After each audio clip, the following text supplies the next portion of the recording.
Hello everyone.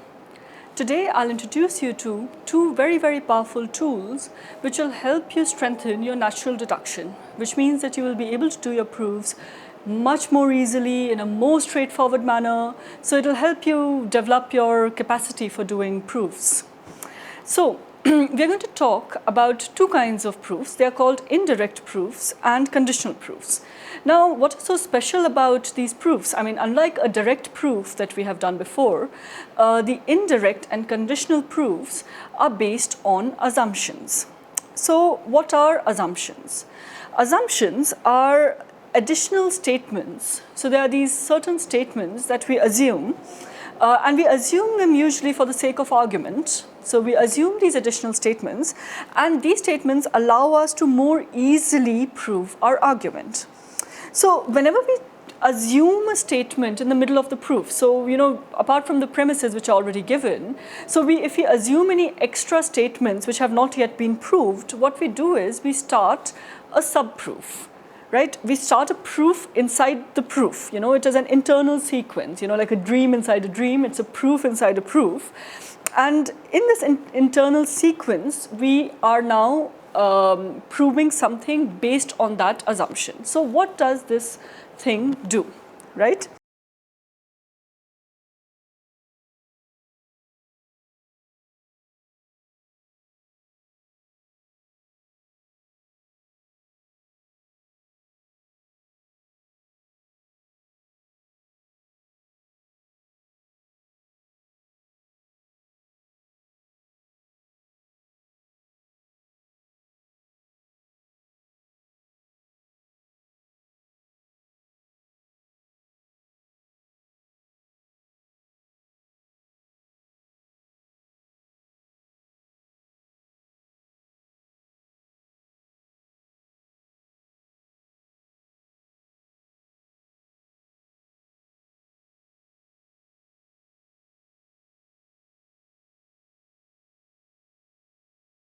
So let's take an example.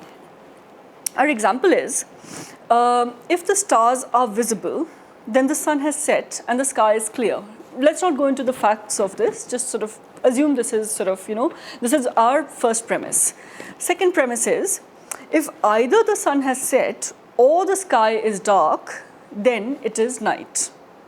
Okay? And our conclusion is, therefore, if the stars are visible, then it is night. Okay? So how do I get to this conclusion from these two premises? Well, there are ways of doing direct proof which you can try. But I'll tell you something about how to do it via something that we will come back to in this lecture called the conditional proof, in which we start with an assumption. So how do we do this proof with an assumption? Let us assume that the stars are visible, right? So we assume the first part, the antecedent of the first premise. Okay, so once we do that, so let's do our proof. So what we have here is V implies S and C. Second premise, S or D implies N. Therefore, the conclusion is V implies N. And then we assumed V. So in step 3, we draw an arrow which marks out the beginning of our subproof, and we write V, and we mark it as an assumption, right? From step 3, then we can get 4, S and C by 1,3 modus ponens. 5, we get S via 4 simplification. 6, we get S or D via 5 addition. And then we can get N via 2,6 modus ponens. So by assuming V, if I assumed V, I have been able to get N. Right? So I cannot say that N is true, but what I can say is that if V is true, then N is true. And that is the power of an assumption, right? So my step 8 can be V implies N, which is what I was trying to prove. Okay? So what do we have out here?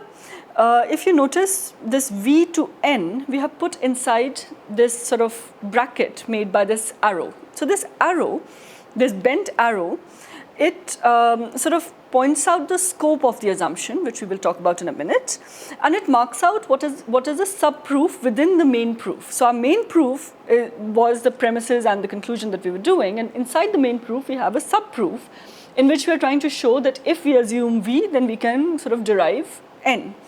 And the end of the arrow indicates the end of our subproof, right? Not the end of the proof. The proof can continue after the subproof.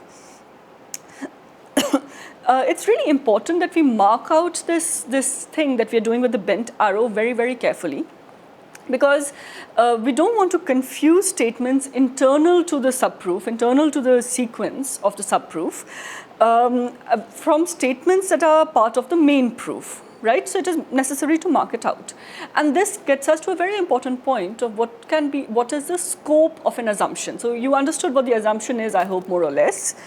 So what is the scope of the assumption? So every assumption, apart from the original premises, which by the way also are a kind of assumption, right? I mean, they're given to you already. So every assumption has limited scope, right? It has a limited scope, which means that before you end your proof, that assumption needs to be discharged, right? If the assumption is open, if you're still continuing within the scope of that assumption, then that means that your proof is not yet complete, right? So it needs to be discharged before the end of the proof. So how do we mark out the scope? It's very important for this reason to mark out the scope. So we don't sort of, think that the assumption has ended and it hasn't, or the other way around, right? So we mark out the scope by making an arrow. So an arrow that points to the assumed statement. So we have V and we have an arrow pointing to V. Then we sort of, it bends, and that V we continue with natural deduction, right, at the internal sequence of that. And then we bend that arrow to run along all the lines of the subproof. And then we bend it again when the subproof ends, right? So when it ends, it bends inwards again to mark out the scope of the assumption. And you can see out here on the screen how very nicely it all sort of, is marked out. So you know that, from line 1 to line n, you have that assumption. And this is the scope of the assumption, and this is the internal sequence which was begun at line 1 and ended at line n. And anything that is within that scope cannot be used beyond that assumption, right? So it is bracketed out. Now, after that bracket is closed, after that sort of, the bent arrow sort of is closed, then you are back to the main proof. And in the main proof, you cannot now use, whatever was inside that assumption, right? So closing the scope is called discharging the assumption, right? And we cannot, and this is really important, we cannot complete a proof until we have discharged all assumptions inside a proof, and there can be more than one. It is also, and in that sense, it is also possible to have subproofs within subproofs, right? So you have the main proof, inside that proof you have a subproof, inside the subproof you have another subproof, and on and on and on, right? There's nothing that tells you that you can only have a limited number of subproofs inside proofs.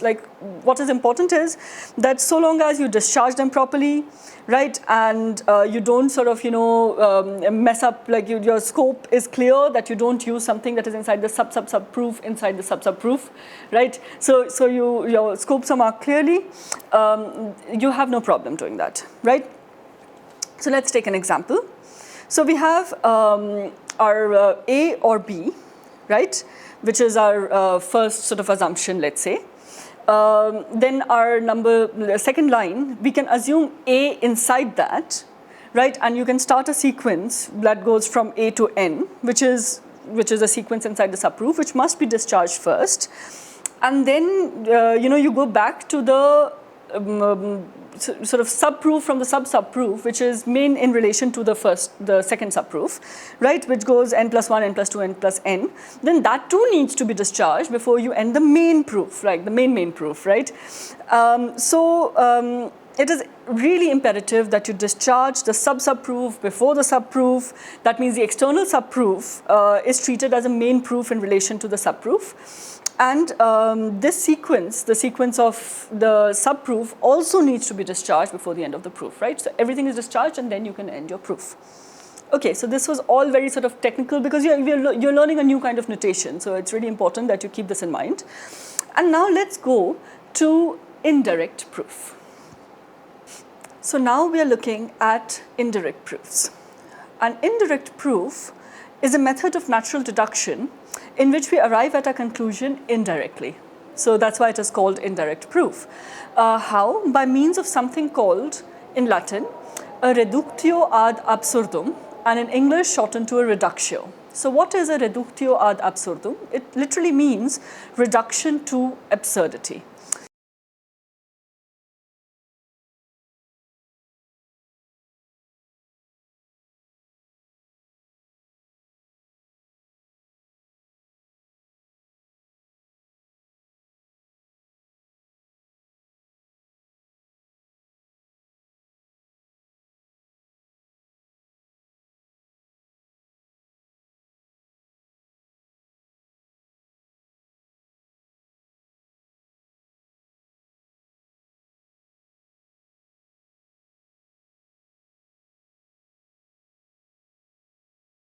So let's illustrate this with an example.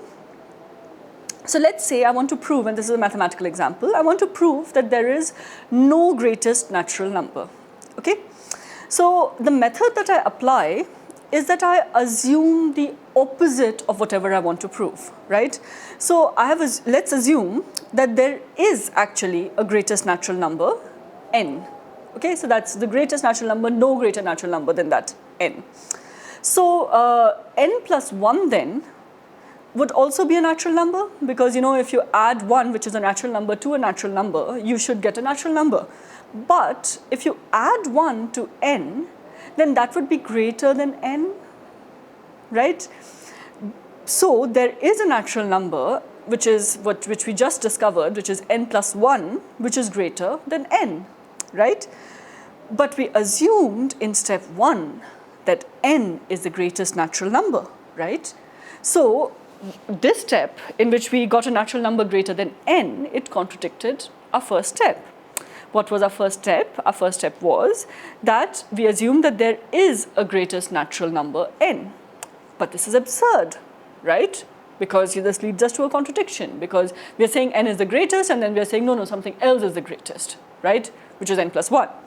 So therefore, as it is absurd, it's really absurd to assume n, we then can conclude that there is no greatest natural number, right?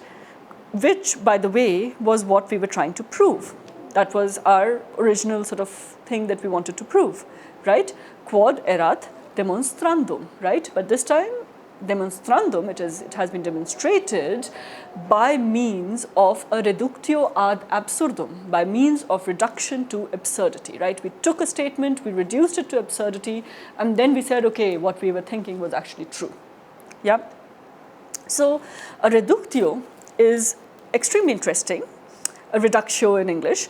It depends on the fact that contradictory statements cannot both be true, right? Because we are in classical logic. In classical logic, we only have two truth values, right? Things are either true or false, right? Even when they are unknown, they are true or false. It's just that we don't know yet what truth value they have, which means that, nothing can be both true and false at the same time. This is the principle of non-contradiction that we, studied when we did Aristotelian logic earlier.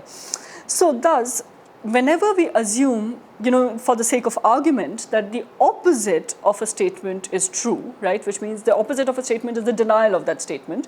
So if our statement is A, its opposite or denial is not A, right? And this assumption then leads us to a contradiction, and a contradiction in the system is an absurdity, right? Then we can safely infer from that the opposite of our assumption, which then in this case would be our original statement, which is A, right? Because we assume not A just for the sake of argument. So we showed that assuming not A would get us to a contradiction, which means that not A, which by double negation is A, is true, right? So let's look at that example.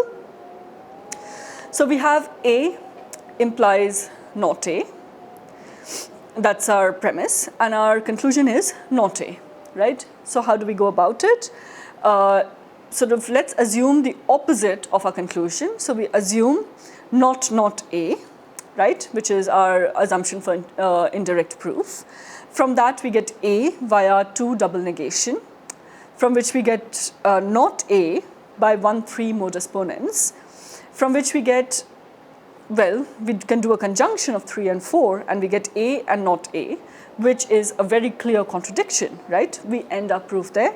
We close the scope of our assumption, and we say, well, what do we say after that? So that's the next step after closing the assumption, because it was an indirect proof, which means because it was a method of reductio, our conclusion after the contradiction is a denial of what was assumed. What was assumed was not A, so the denial would be not A, right? Which via double negation gives us not A, which was QED, yeah? So it's really important that we should indicate the scope of the subproof, right? And sort of the assumption that sort of, and we discharge the assumption, and we indicate it in the justification as well, right? So you should write 2 to 5 IP out here. So what method do we use for indirect proof? So step 1, as you saw in the earlier example, we assume the negation of the statement to be proved. So you want to prove that it is day, assume it is not day. You want to prove it is night, assume it is not night, right? So basically you go about a reductio ad absurdum by assuming the denial of whatever you want to prove, okay?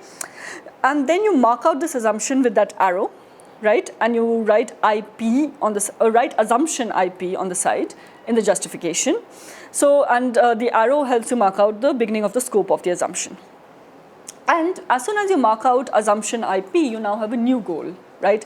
What is your new goal? Your new goal now, and that's a really nice thing about indirect proofs, which I really love, is that now your goal is not to get to a particular conclusion. Now your goal is just to show an absurdity, right? So now you have like an open playing field. Go wherever you want, do any kind of steps you want, so long as you get to a contradiction. And remember, this can be any contradiction whatsoever. It doesn't have to be a negation of the assumption. It's sort of let's say your assumption was not A. If you get to D and not D, that's still fine, because you've arrived at a contradiction. What you have shown then is that if you assume the denial of your conclusion, you arrive at some contradiction, which in your system you don't want any contradictions, absolutely, okay? So then what you do, you proceed with natural deduction, and you proceed with natural deduction until you arrive at that contradiction, right? Any contradiction. Then what's the next step? Once you arrive at the contradiction, you close the assumption. It's very important, right? You close the assumption, mark out its scope. And what's the next step after closing the assumption? As we just saw in the earlier example, it is a negation of the sort of statement assumed in step 1, because that's a statement that has caused, because everything else we don't know. The premises were already given. Maybe the premises were also problematic, but we don't know, right? What we have assumed without having proved, and which we don't know anything about, is that one step that we assumed, right? And so that step then needs to be marked out. That step then is the one that we need to deny. So we say that one was absurd, and we say not that step, right? And you justify that last step by marking out the scope of the indirect proof with line numbers, right? So let's take an example. Our example is A or B implies C and D. That's the first premise. Second premise is C implies not D. And therefore, I want to prove not A, right? Now, so what do I assume? As you saw with the earlier example, you assume its denial. So you assume not A, and you write assumption IP. Then you proceed with natural deduction. So step 4 is A, 3 double negation. Step 5, A or B, 4 addition. Step 6, C and D, 1, 5 modus ponens. Step 7, C. 6 simplification, and you know that we are going in a random direction, but we will be seeing a contradiction soon, right? And then we get not D by 2, 7 modus ponens, but look at step 6, it already has a D, so there is something fishy going on out here. So now you see, you do a commutation of that, you get D and C. Step 10, D by 9 simplification, so you have D and not D, right?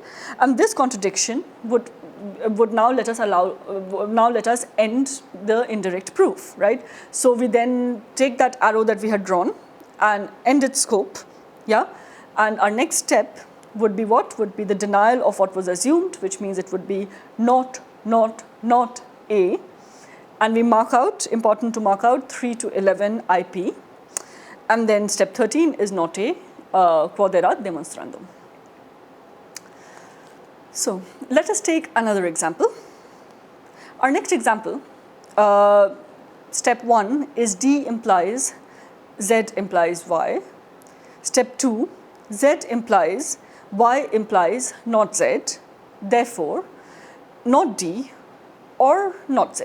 And this time you can see there's an example where you don't have a very simple kind of conclusion, but we can deny this, right? So our assumption needs to be denial of this. So it is not the case that not D or not Z, right? So once we assume that, we write assumption IP.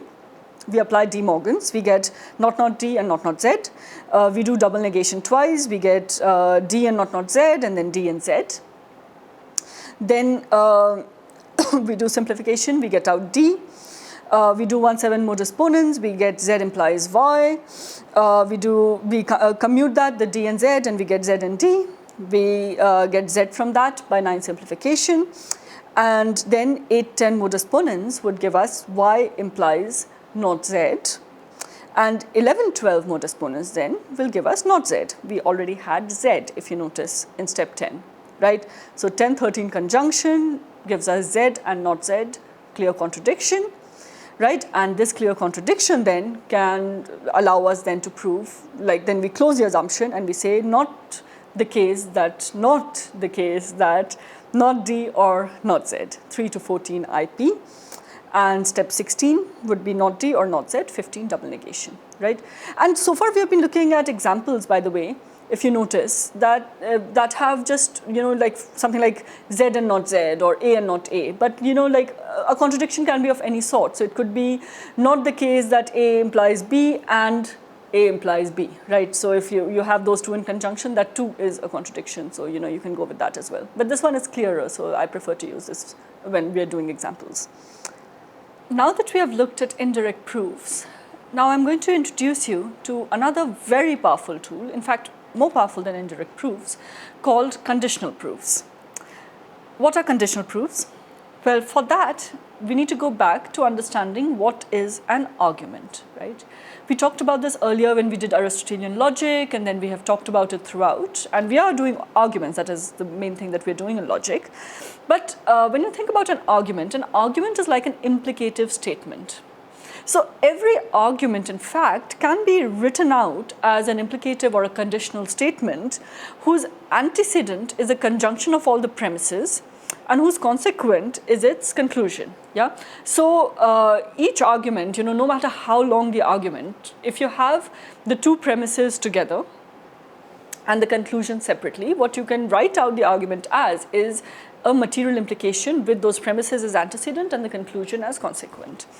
So for example, let's take the disjunctive syllogism. So we have P or Q, not P, therefore Q. That's an argument, right? Where P or Q and not P are the premises and conclusion is Q.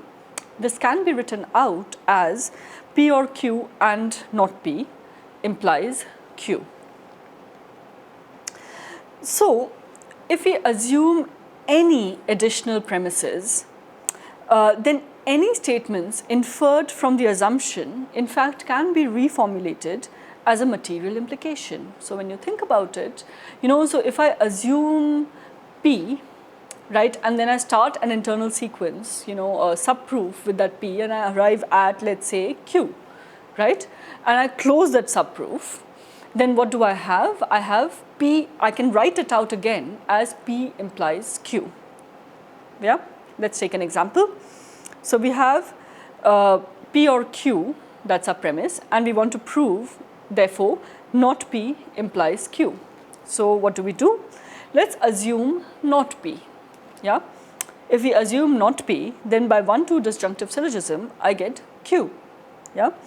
which then when I close the assumption of the proof, the scope of the proof, the subproof, then I get not P implies Q, because if I assume not P, I get Q.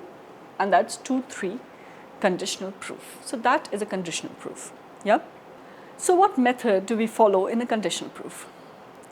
So in a conditional proof, first we assume an additional premise, and this can be any additional premise. So unlike the indirect proof where you assume the denial of the conclusion, here there is no such sort of restriction. You can assume absolutely anything. And that assumption, of course, because it's an assumption, it starts a subproof, which is an internal sequence, which starts from that assumption, and it is marked out, and you need to mark it out with an arrow which indicates the beginning of the scope of the assumption. And then justify it. The justification this time would be assumption CP, because it's a conditional proof. Then once you do that, you continue with the natural deduction till you arrive at the statement that you want to get to, right? Whatever your desired statement is, which, by the way, remember, would be the consequent, but we'll get to that. And then your arrow that was going, you bend it down this way, and it should run along the line of the whole subproof, right, till you get to the desired statement.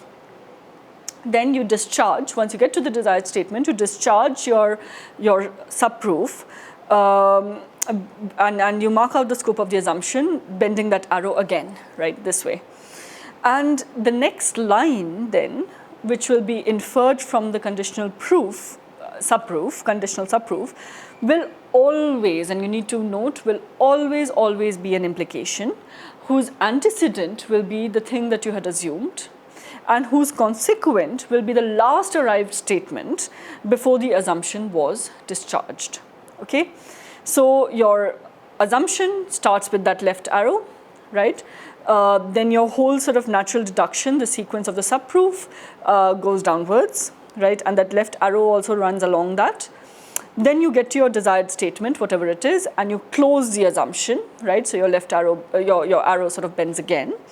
And then your next statement will be assumption, whatever the assumed statement was, implies the desired statement, right? So the first assumption implies the last line before closing the subproof.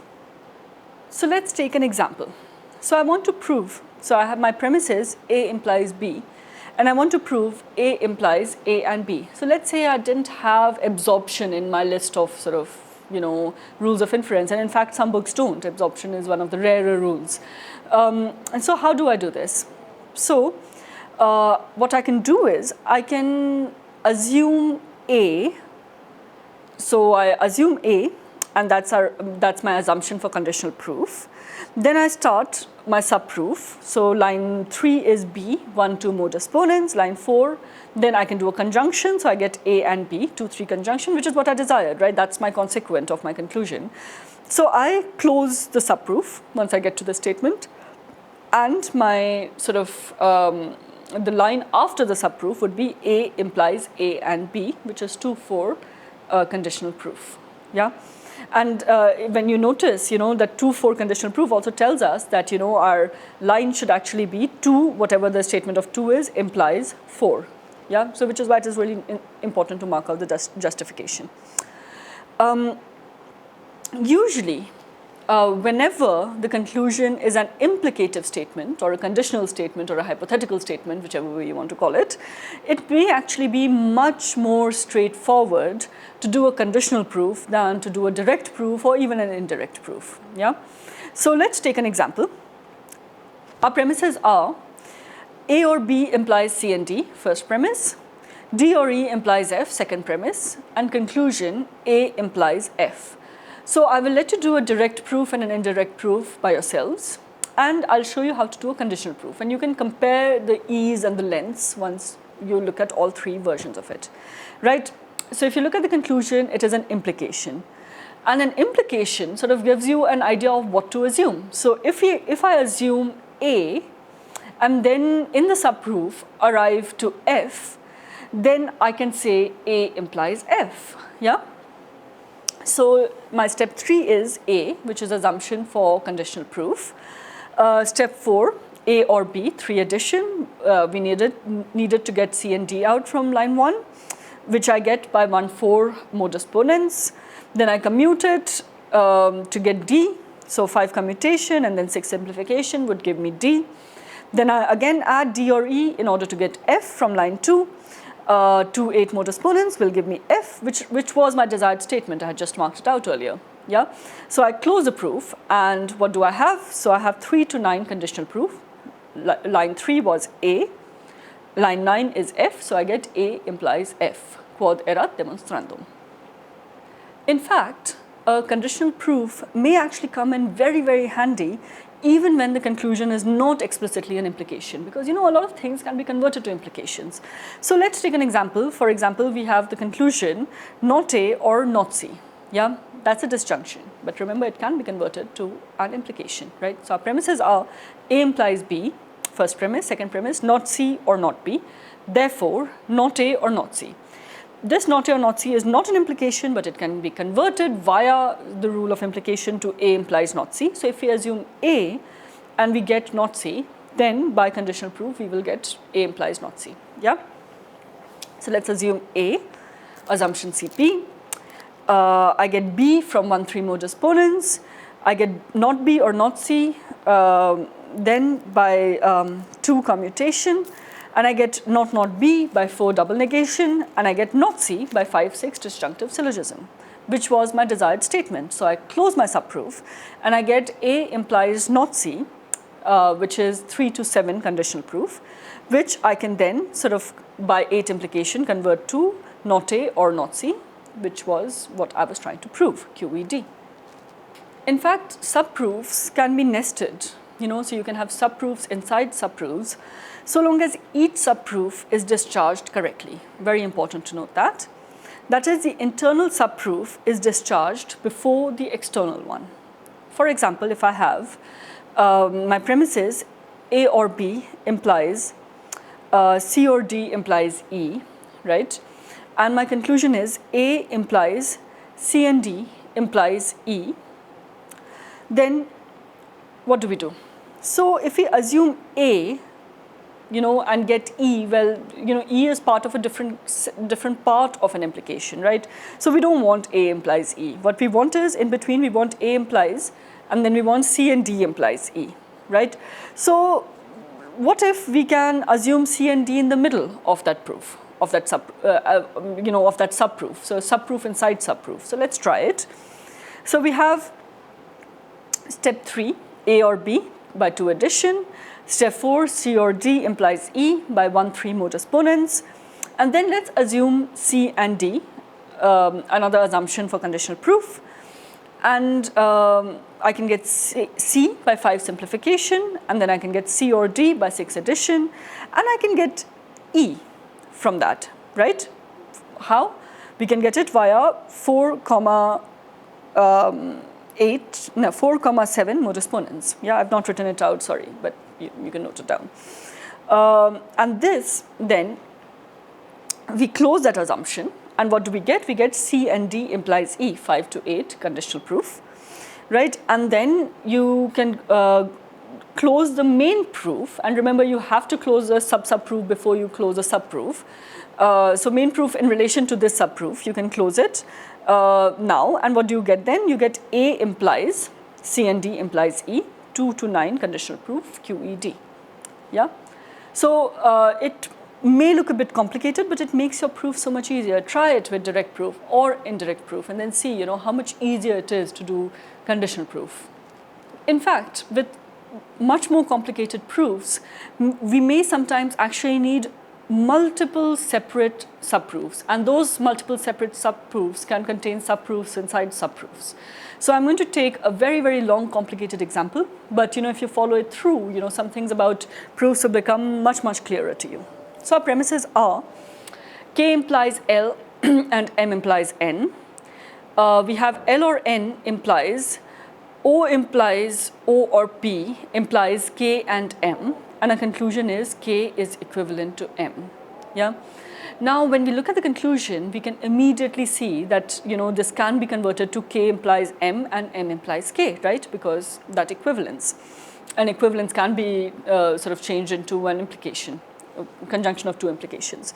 So if I assume K and I get M, and if I assume M and get K, So I'll get both these implications, which I can then put in conjunction, and I'm sorted. Okay, so let's do them one by one. So step 3, we have K, which is assumption conditional proof.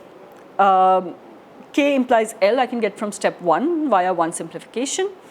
Then I have L, which I can get from 4-3 modus ponens, and I can get L or N via 5 addition. And then that will give me via 2-6 modus ponens, O implies O or P, which implies K and M. What is this, right? This is horrible, right? How do I get out this K and M out from this O implies O or P? You know, it looks very, very complicated. But actually, just think about it, that O implies O or P is actually the same thing as an addition. So if I have O, then I can get O or P, yeah? So can I make this into a sub-proof? Yes, of course, right? So if I assume O, I can then do assumption CP, and then I can do step 9, 8 addition, I get O or P, and then I close that assumption, right? I can get O implies O or P, right? It's very important to close this scope, to close the scope of this assumption, because O and O or P that we have step 8 and 9 cannot be used outside of their scope. However, statement 10, which is O implies O or P, can be used within the scope of the external subproof, which is the subproof that started in step 3, which is still open, which has not been closed as yet, right? And this is inside that one, so we can still use it, which helps us because 7-10 modus ponens gives us K and M. You can commute it, get M and K, and you can get M out via 12 simplification. And now you can end the scope of this one, right? And what do you have then? You have 3-13 conditional proof, which will give you K implies M, right? Now the thing is, you close that assumption. Once the scope ends, anything inside this cannot be used in the main proof, right? But we still need M implies K.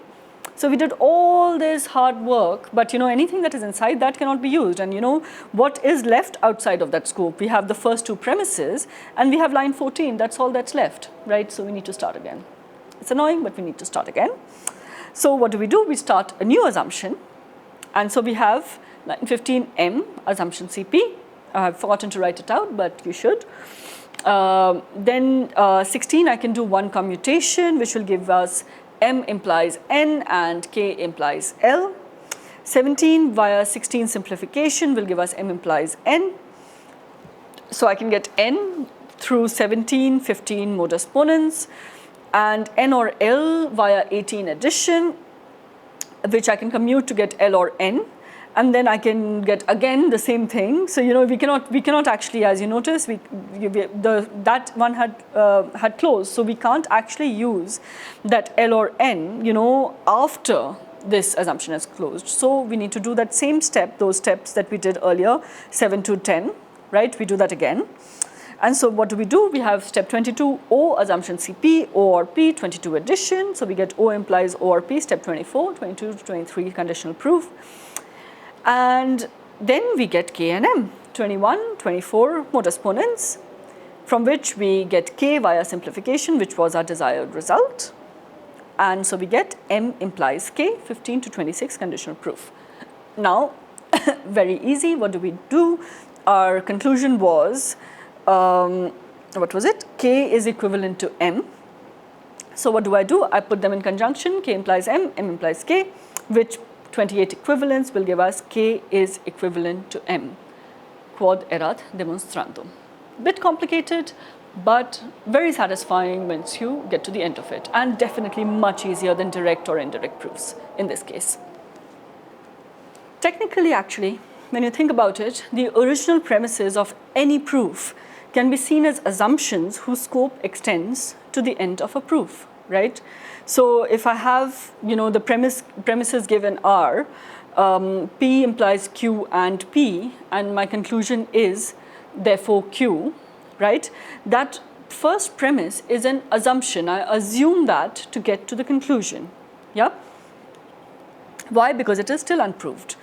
So then I can continue my natural deduction. So I have one simplification gives me P implies Q, and then the commutation P and P implies Q. I get P out, 3 simplification, and I get Q, 2 4 modus ponens, which is the end of the scope. But given that we don't mark the beginning of the scope of this proof, you know, when it's a premise, we don't mark the end either. We just put it as a proof. But if you mark the end, you know, something very interesting happens. So if you mark the end and you write a line 6 out, we add out to line 6, which is P implies Q and P implies Q, right? This line is outside the scope of the assumption and thus has been generally proved within the system, right?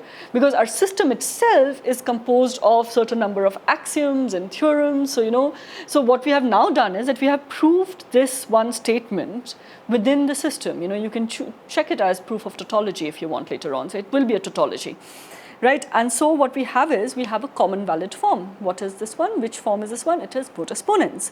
P implies Q, P therefore Q, right? It's lovely, right? We have managed to prove, we have managed to find a common valid form, and this is how we find it, by doing this. So when we do formal proofs, and formal proofs can be of many sorts: direct proof, indirect proof, conditional proof, right? So in a formal proof, each line must be either a premise or an inference validly derived from the premises, or an assumption of limited scope, or an inference that follows validly from this assumption within the scope of the assumption, yeah, or a statement that sums up the result of the subproof, right, that began with your assumption, right after this assumption is discharged, yeah.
And you will notice that indirect proofs actually, and some of you must have already noticed it, can be counted as subspecies of conditional proof. Let's look at an example and it will become clearer. So I have, my premises are Z implies A, Z or A, therefore A. Let's try both conditional proof and indirect proof on this. So first, conditional proof.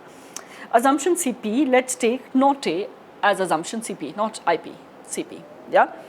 So from not A, I can get 1 3 modus ponens not Z. Then I can get A via 2 4 disjunctive syllogism, which when I close that assumption, so I get, and this is conditional proof, so I get 3 to 5 conditional proof, not A implies A, which via 6 implication, I get not A or A, double negation, I get A or A, and tautology, I get A. Sorry, I forgot to write the tautology, please write it. So as you can see, we assumed not A as CP and we got A. Now let's assume not A as IP as assumption for indirect proof, and let's see where we get, right? So I assume not A in step 3 as assumption IP, yeah, and why do I assume this not A? Because it's the denial of my conclusion, which was A, yeah. Then I get 1 3 modus ponens not Z, and I get 2 4 disjunctive syllogism A, right? And here the proof changes from conditional proof, because what do I need to do?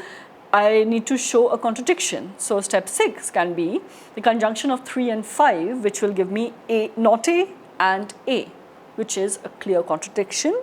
So step 7, I can write 3 to 6, and I can close the scope of this assumption. I can write 3 to 6 indirect proof, and I get the negation of 3, which was my original assumption, as step 7. So it will be not A, which via 7 double negation gives me A, right? Also demonstrated QED, right? In both cases, you will notice that what we have done is that we have demonstrated our proof. We have demonstrated sort of, A via, an assumption, except in the first case, we used the more general idea of a conditional proof.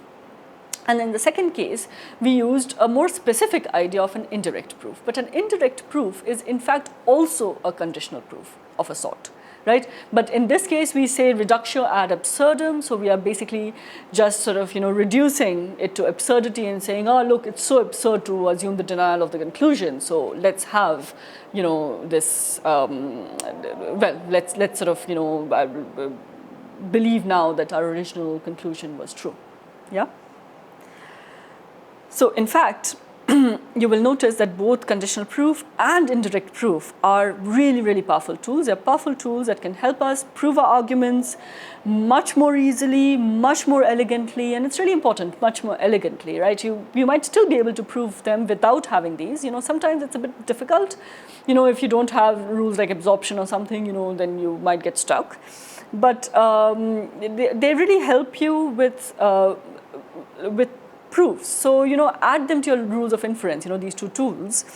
And so we should always remember to include them in our strategy for natural deduction. So if direct proof is not working out, direct proof sometimes might be, the most elegant, simple way. It's like a really clear-cut argument. But sometimes we might want to use conditional proofs or indirect proofs to get to our conclusion.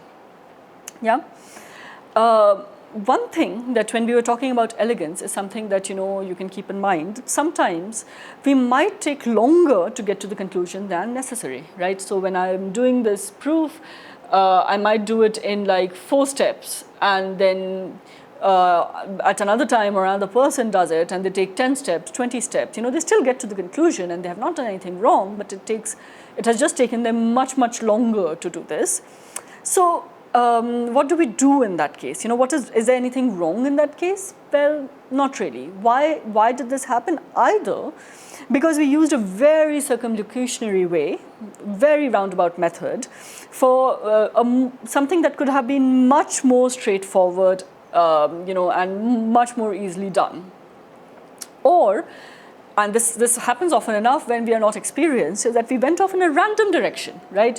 We have lots of red herrings, we have lots of statements that we have derived, but they have nothing to do with the conclusion. We have just been like sort of, roaming about, and in an indirect proof, maybe you're trying to get to a contradiction, but you still have a goal, right? So if you roam about without a goal, then what will happen is that you will have a lot of intermediary lines, and then suddenly you're like, oh no, but I had to get to the conclusion. So I've spent 4 pages deriving all kinds of random statements which I did not need, and I haven't gotten to the conclusion. So this can be another reason for your proof getting unnecessarily long.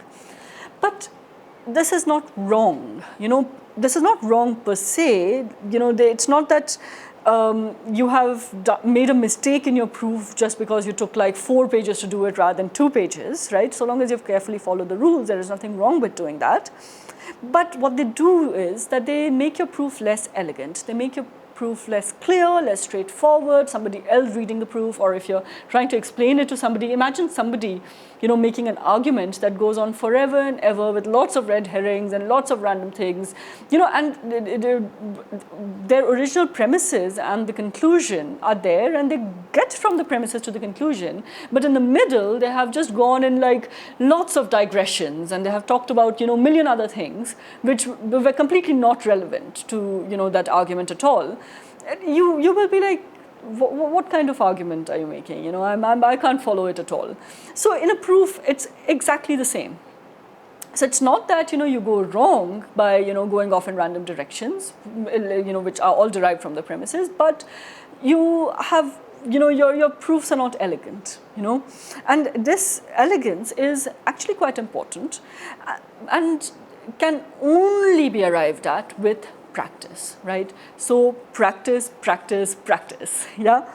And as we get more and more used to proofs, we automatically begin to see a more elegant way of doing things. Some of you who might be in debating clubs, debating societies, you will notice that, as you get more used to like making arguments and debating, you will automatically start to think of, stronger arguments, better arguments, more something that will, hit on directly. So it's the same with the proof. So, you practice, you persist, and you will get better. That's the only method of getting better in logic, right? So, all the best.